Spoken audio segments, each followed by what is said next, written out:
आपण एक गंमत करूया. काय गंमत करूया सांगा? गंमत करूया, गमतीशीर खेळ करूया. बरं, मला सांग, प्रत्येकाने आपलं नाव सांगायचं. हा, उठून पटपट पटपट. सार्थक, शाहू, शिंदे. बरं, तुझंच नाव सांग फक्त. तुझं नाव काय आहे? दत्तराम. शुभम. हे तुम्हाला प्रत्येकाला एक दिलेलं नाव आहे, होय की नाही? असे अनेक नाव तुम्हाला माहिती असतात, बरोबर ना? तसेच अनेक वस्तूंना पण नाव असतात, हो की नाही? हे काय आहे? डबा. याला काय म्हणायचं? हे काय आहे? बॉटल, किंवा आपण त्याला म्हणतो बाटली. बरं, याला आपण काय म्हणतो? बरं, हे काय आहे? फळा. बरं, हा फळा कशावर लावलेला आहे? भिंतीवर. इथे अजून काय लावलंय त्याला?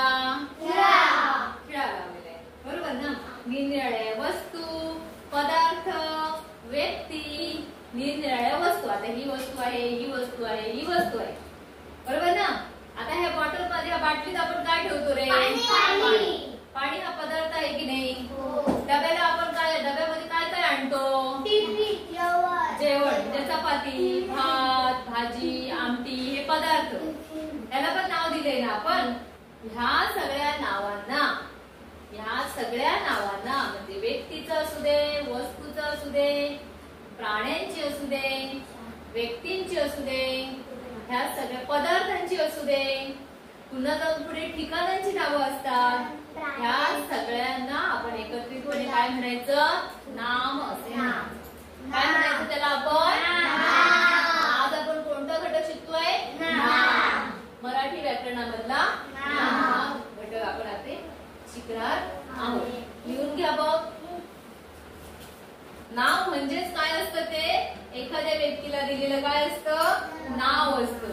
फक्त नावाच्या ऐवजी थोडासा बदल केला आणि त्याला व्याकरणामध्ये नाव असं म्हटलं.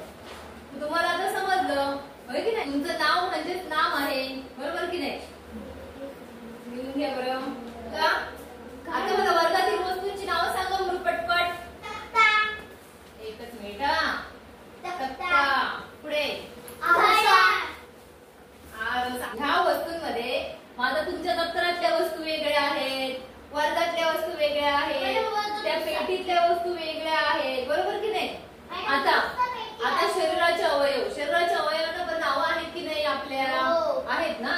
मग सांगा बरं. म्हणायचं शरीराच्या अवयवांची नावं. नाम काय आहे? ती सगळी नाम. चला दुसरं सांगा. स्वयंपाकघरातल्या वस्तूंची नावं. नाम. डबा स्वयंपाकघरातली वस्तू झाली. अजून एक कुकर. आता पदार्थांची नावं पटापट सांगायची, तुम्हाला आवडील. आता तू एक सांगून बस. Very good. मोदक. तिसरा करंजी, पापड. हे सगळं काय झाले आपले पदार्थांची नाव. हो, तो पण एक छान पदार्थ आहे. हे सगळं काय आहे? हे आता आपण बघितली ती पदार्थांची नावं म्हणजे नाम. पदार्थांची नावं म्हणजेच काय? ते नाम. रविकिरण. मुंबई, गोवा, माणगाव,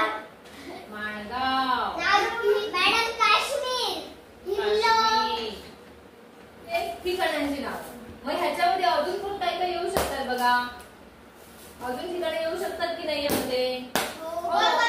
म्हणजे आपल्या आजूबाजूची जी ठिकाणं आहेत त्या ठिकाणांची नावं दिली आहेत, त्यांना नाव असं म्हणायचं. तर पर्वत, पठारे, नद्या यांची नाव कोणती? पर्वत, पठारे, नद्या, डोंगर, बरोबर, समुद्र यांची पण नावे असतात, होय ना? त्यांना पण नाम म्हणायचं. त्यांना काय म्हणायचं? नामच म्हणायचं. बरोबर. बरं, एखाद्या डोंगराचं नाव माहिती का तुला? डोंगराचं नाव पर्वत ह्याची बंगालचा उपसागर. छान. तो पण समुद्राचंच नाव आहे.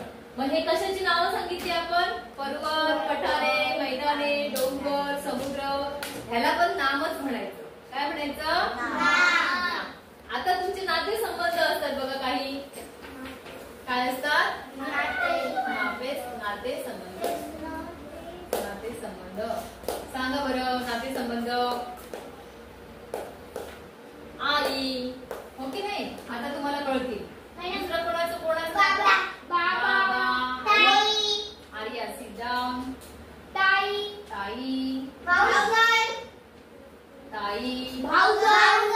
बर बस कर. काका, आता हे काय झालं? नाते संबंध. ह्याला पण नावच म्हणायचं. नाम. काय म्हणायचं ह्याला? नाम. आता अजून बघा, बाजारातील वस्तू.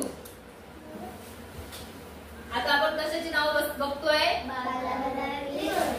बाजारातील वस्तू. त्याचे पदार्थ, भांडी, भाजी, समोसा सगळं आहे. आपण परी बघितली ना प्रत्यक्ष? पण नावच आहे ना ते.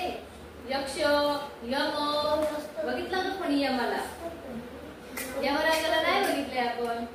हे सगळे काय आहे? नाव आहे. त्याच्यानंतर तुमच्या महिन्यांची नावं.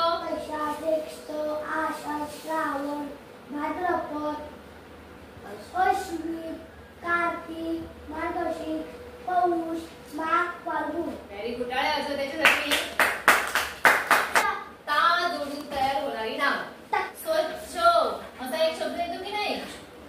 स्वच्छ. ह्याला जोडला ना की झालं त्याचं स्वच्छता. स्वच्छता हे नाव झालं. औदार्य. य जोडून तयार होणारी नावे. य जोडून तयार होणारी नावे. बरं, य जोडून कोणती कोणती नाव तयार होतात बघा. तुमचं पहिलंच नाव लिहूया. शौर्य. ऐका शौर्य.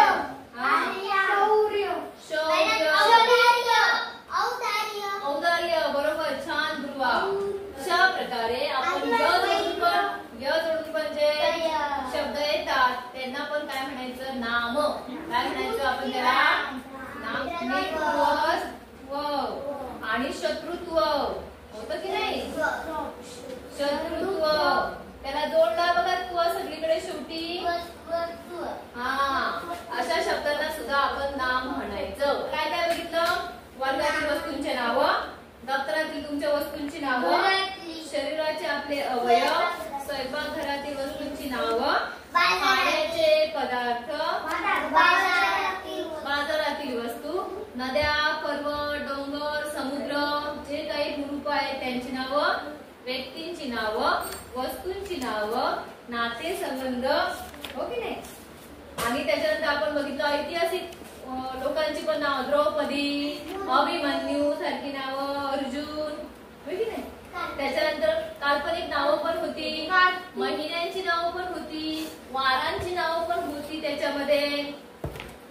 त्यानंतर तुमच्या फळं, भाज्या सगळ्याला दिलेल्या नावं होती. ता जोडून येणारी नावं होती, पणा जोडून येणारी नावं होती, य जोडून येणारी नावं होती. त्यानंतर त्व जोडून येणारी पण नावं आपण बघितली. आता तुम्ही प्रश्नांची उत्तरं पटपट देऊ शकता.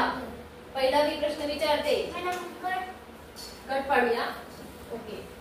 आता तुम्हाला समजलं ज्या व्यक्तींच्या, वस्तूंच्या, पदार्थांच्या, ठिकाणांच्या नावांना नाम असे म्हणतात. खूपच छान. तर टाळ्या